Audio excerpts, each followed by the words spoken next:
تاکہ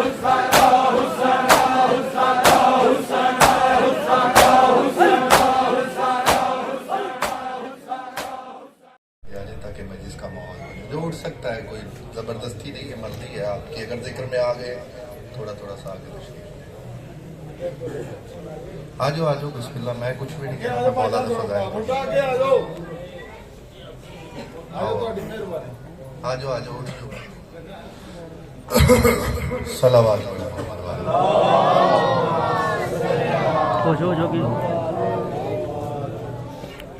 اعوذ باللہ السمیع العلیم من الشیطان اللعین الرجیم بسم اللہ الرحمن الرحیم الحمدللہ اول بلا اول کانا قبلہ والآخر بالآخر یکون بعدہ الذی کا صورتا رؤیتہی ابصار الناظرین وَوَجَدَتَ النَّاتِهِ وَحَامُ الْوَاصِفِينَ الَّذِي ابْتَدَى بِقُدْرَتِهِ خَلْقَ ابْتَدَعَتْ وَاقْتَرَهُمْ عَلَى مَشِيَّةِ اقْتَرَامٍ ثُمَّ سَلَكَ بِهِمْ طَرِيقَ إِرَادَتِهِ وَبَعَثَهُمْ عَلَى سَبِيلِ مُحَبَّتِهِ وَالصَّلَاةُ وَالسَّلَامُ عَلَى الْأَوَّلِ الْعَدَدِ وَصَاحِبِ اللَّبَدِ أُسْرَتِهِ خَيْرِ الْأُسَرِ وَإِتْرَتِهِ خَيْرِ الْإِتْرِ وَشَجَرَتِهِ خَيْرِ الشَّجَرِ نَبَتَتْ فِي هَرَمٍ بَسَقَتْ فِي كَرَمٍ سیدنا و مولانا بالقاسم المحمد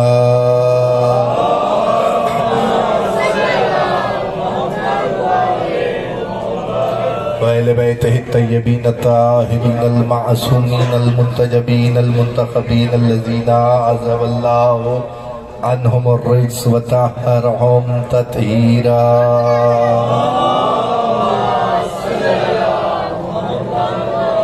ولعنت الباقیۃ علی اعدائہم ومنکر فضائلہم وغاصب حقوقہم اجمعین من یوم ظلمہم الی یوم الدین اما بعدہ فقد قال رسول اللہ صلی اللہ علیہ وآلہ وسلم ذکر علی عبادہ صلوات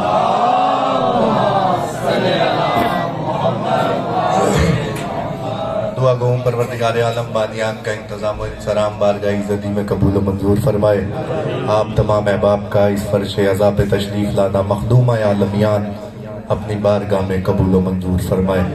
جو مومن اپنے دل میں جو شرعی حاجت رکھ کے اس فرش عزا پہ تشریف لایا ہے، پروردگار اس ذکر کے صدقے میں اس کی تمام شرعی حاجات کو بڑھلا. ہمارے وارث کے ظہور میں پروردگار تاجیل فرما. سارے آمین کہا کرو، انہی کے آنے سے ہی بہاریں ہیں. اس گھر کو آباد کرنے کے لیے جس کے ماتم میں تم شریک ہو، ان کے آنے کے لیے دعا کیا کرو کہ خداوند عالم ہمارے بارے میں تاجدار امامت کو جلد از جلد اذن ظہور عطا فرمائے. دعاؤں کی قبولیت کے لیے مل کے باواز بلند صلوات.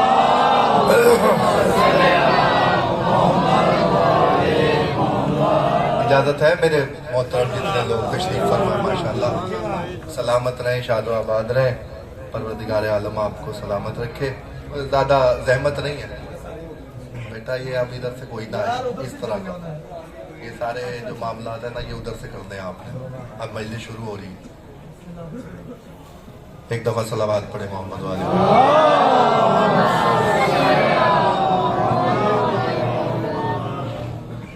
پروردگار عالم نے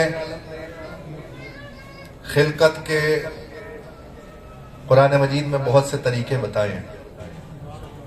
اگر کوئی گھر سے کچھ حاصل کرنے کے لیے آئے نا، وہ ذرا سے توجہ کر لے گا، بات آسان ہوگی.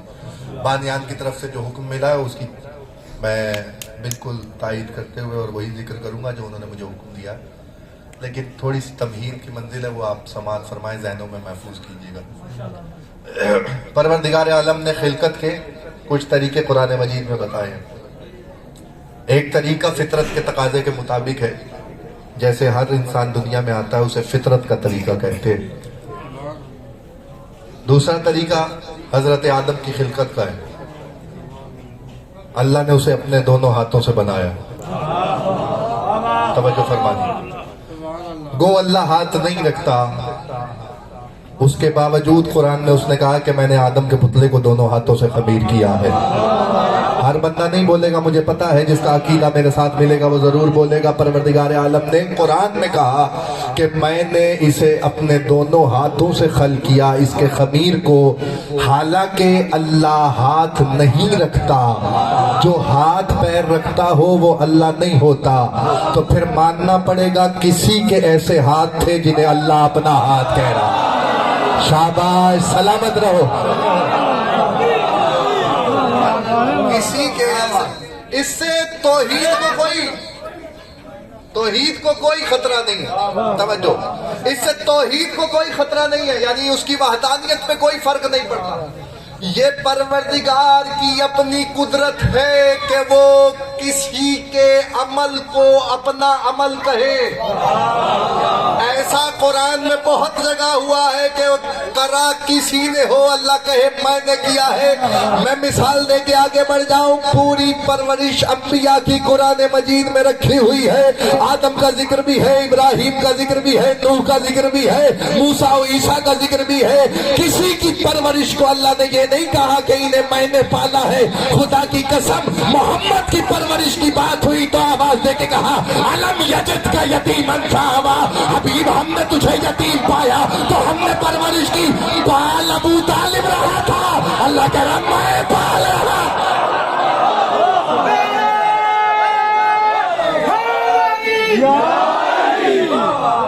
علم یجد کا یتیم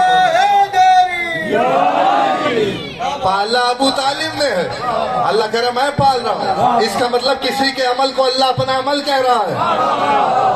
اس وقت میرے پاس دامن وقت میں گنجائش نہیں ہے، ورنہ میں پورے قرآن سے آپ کو بتا سکتا ہوں، قرآن مجید کی دلیل دیتے ہوئے کہ اللہ نے بہت سے مقامات پہ بہت سی آیتیں ایسی ہیں کہ کام کسی کا ہو، اللہ نے کہا میں نے کیا ہے۔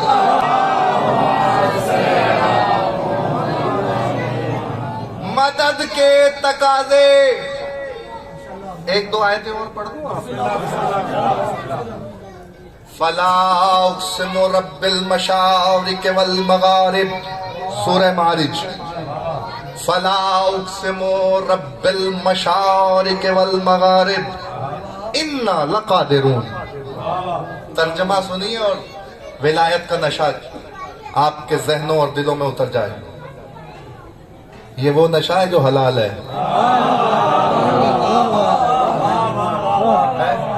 فلا اقسم رب المشارق والمغارب،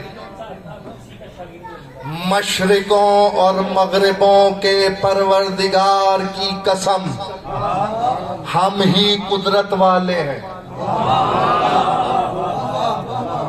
پھر آیت سنیے، فلا اقسم رب المشارق والمغارب انا لقادرون، مشرقوں اور مغربوں کے پروردگار کی قسم، ہم ہی قدرت والے ہیں۔ اس کا مطلب یہ ہے کہ کوئی ہے جو کہہ رہا ہے رب کی بات کرتے ہوئے کہ مشرقوں اور مغربوں کے رب کی قسم، ہم ہی قدرت والے ہیں۔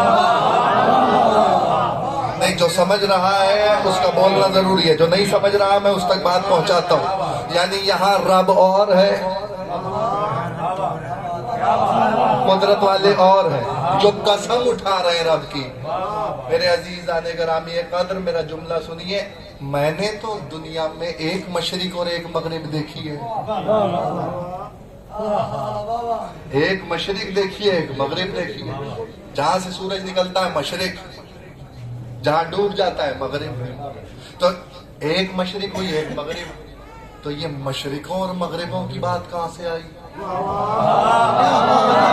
قرآن کبھی ابس کلام نہیں کرتا، اللہ کے یہاں کبھی ابس کلام نہیں ہے، معاذ اللہ۔ وہی قرآن آواز دے کے کہے رب المشرقین و رب المغربین، دو مشرقوں کے پروردگار کی قسم، دو مغربوں کے پروردگار کی قسم۔ آیتوں کے جوڑ کو دیکھو قرآن مجید میں۔ اب گرامر سکھانے بیٹھ جاؤں تو اتنی آسانی سے دیکھیے، بس فارمولہ یاد رکھ لو کہ ہر زبان میں واحد اور جمع ہوتے ہیں، عربی میں واحد تثنیہ اور جمع ہوتے ہیں۔ واحد ایک، تسنیہ دو، جو دو سے زیادہ ہوں وہ جمع. یہاں لفظ آیا مشرقین، دو مشرقیں، دو مغربیں. پورا پنڈال پیروں پہ کھڑا ہو جائے، داد کا حق ادا نہیں ہوتا. میں تمہیں کھڑے ہونے کا نہیں کہہ رہا، میرا صرف جملہ یاد رکھنا.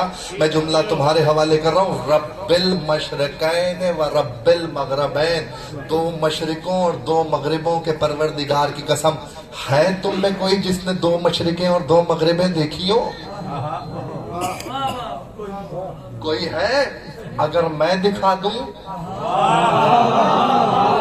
تو جو حق ہو وہ ادا کرنا. بصدقہ محمد و اہل بیت محمد میرا جملہ یا رب المشرقین و رب المغربین، دو مشرقوں اور دو مغربوں کے پروردگار کی قسم. کائنات میں ایک مشرق اور ایک مغرب سب نے دیکھی ہے. نہ ہوتی دوسری مشرق اور دوسری مغرب کہ بابل کی سرزمین پہ علی کے گھوڑوں کے قدم دوڑ رہے تھے. تیز دوڑتے ہوئے گھوڑے صفین کی لڑائی میں ایسے میں جویریہ علی کے قریب آیا اور آ کے کہنے لگا مولا نماز کا وقت ہو گیا ہے. علی نے کہا گھوڑوں کو تیز دوڑا. تیز دوڑتے ہوئے گھوڑوں کو دیکھا تو ایسے میں جب بابل کی سرزمین عبور ہوئی تو علی نے لجا میں فرس کو کھینچا. ادھر گھوڑا رکا، ادھر علی نے کہا نماز کو ادا کرنے کے لیے صفوں کو درست کرو. ادھر نمازوں کے لیے نمازی جمع ہوئے تو لوگوں نے سمجھا سورج تو ڈوب گیا ہے. علی عصر کے وقت نماز پڑھائے تو علی کی طرف مڑ کے کہنے لگے مولا عصر کی کہ مغرب کے؟ کہنے لگے عصر کی کہ مولا سورج ڈوب گیا ہے. جویریہ کہتا میں نے ایسی گڑگڑاہٹ کبھی نہیں سنی. ایسا لگتا تھا جیسے کسی بھاگے ہوئے غلام کو اس کے آقا کی طرف زنجیروں میں جکڑ کے لایا گیا ہے. سورج واپس پلٹا پھر ڈوبا. ایک دفعہ اللہ کی طرف سے آیا، ایک دفعہ علی.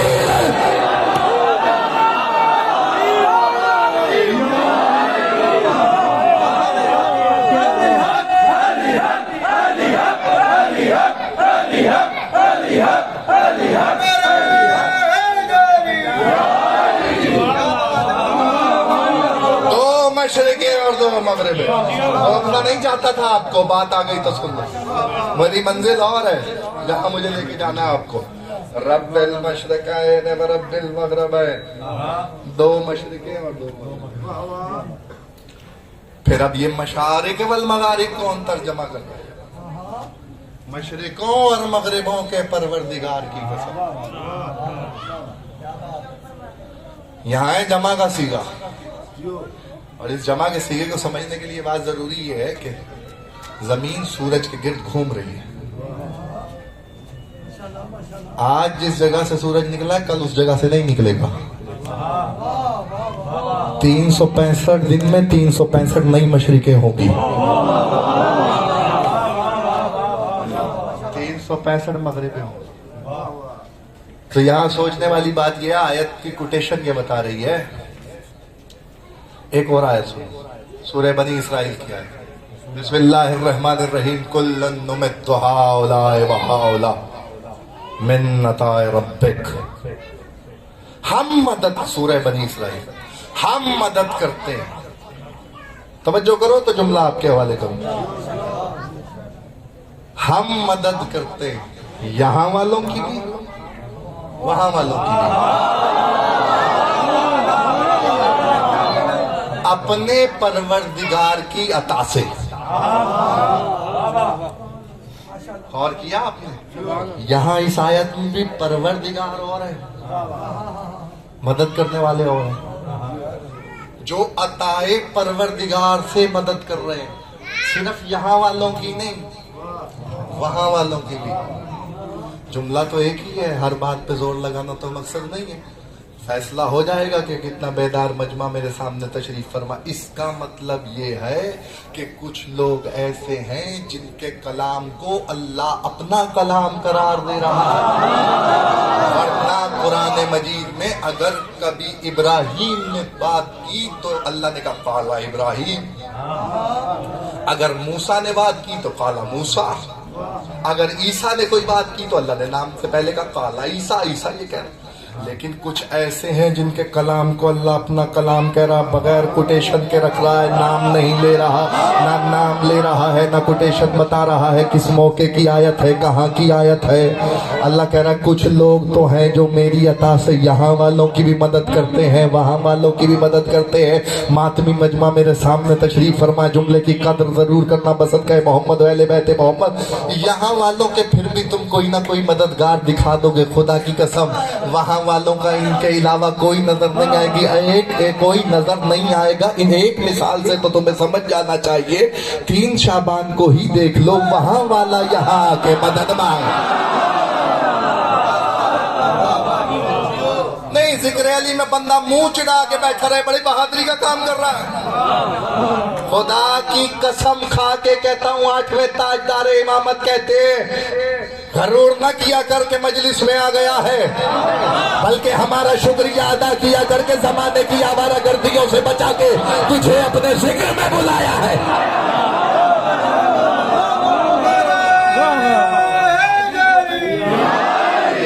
نہیں ضرورت نہیں، صلوات پڑھیے محمد والے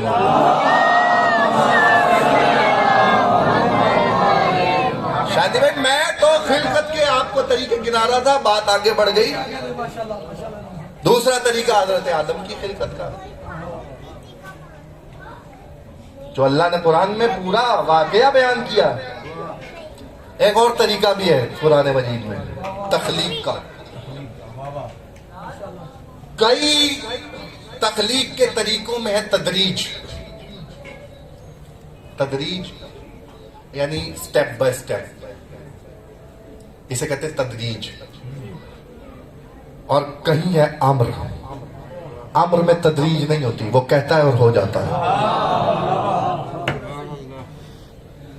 جیسے کہ حضرت عیسیٰ کا دنیا میں آنا، بغیر باپ کے فطرت توڑ کے اللہ نے عیسیٰ کو دنیا میں بھیجا تاکہ دنیا کو پتہ چل جائے کہ یہ ہمارا امر ہے۔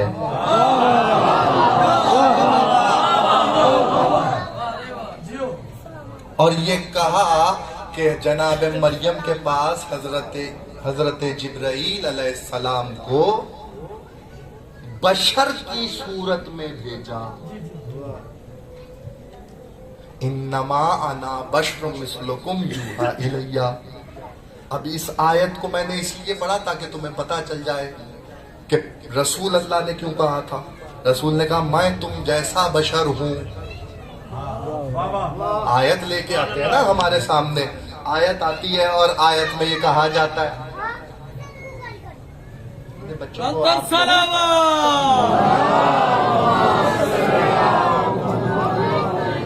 آیت اتری تو اسی سے عقیدہ ڈیولپ ہوا کہ نبی ہم جیسا ہے۔ لیکن اس آیت کے بیک گراؤنڈ کو کوئی نہیں جانتا کہ یہ کیوں اتری۔ انما انا بشر مثلکم یوحی الی، میں تم جیسا بشر ہوں، قرآن مجید ہے۔ بس فرق یہ ہے کہ مجھ پہ وحی آتی ہے۔ یہ آیت توحید کی حفاظت کے لیے آئی ہے، رسالت کو برباد کرنے نہیں آئی۔ یاد رکھیے گا میرے ان فکروں کو۔ اسی لیے اس سے پہلے حضرت جبرائیل کو ایک بشر کی صورت میں اللہ نے مریم کے پاس بھیجا، اور بشر کی صورت میں آ کر جناب جبرائیل نے کہا میں تمہیں بیٹا دینے کے لیے آیا ہوں۔ تو جناب مریم نے کہا قرآن مجید ہے، میں ممبر پہ ہوں، اس سے زیادہ آسانی سے گزر نہیں سکتا اس بات سے۔ تو جناب مریم نے کہا مجھے بیٹا کیسے ہو سکتا ہے کہ میرے قریب تو آج تک کوئی بشر نہیں آیا۔ توجہ کیجئے گا۔ تو جناب جبرائیل نے کہا سنو مریم، یہ اللہ کا امر ہے، یعنی اللہ کے امر میں دیر نہیں لگی۔ جائیے تاریخیں پڑھ کے دیکھیے، اور مفسرین نے جو بحث کی ہے اس میں کوئی بتا نہیں سکا آج تک کہ عیسیٰ کتنے عرصے میں آئے، بس سب نے یہ لکھا ادھر جبرائیل نے کہا، ادھر آثار نمودار ہوئے، ماں گھر سے چلی اور ایک مقام پہ پہنچی۔ بتا سکتا ہوں وہ کون سا مقام ہے، ہر ایک کا ظرف نہیں ہے کہ وہ برداشت کر جائے۔ اسی مقام پہ آئی جو فرات کے کنارے پہ ہے، ایک کھجور کے سائے میں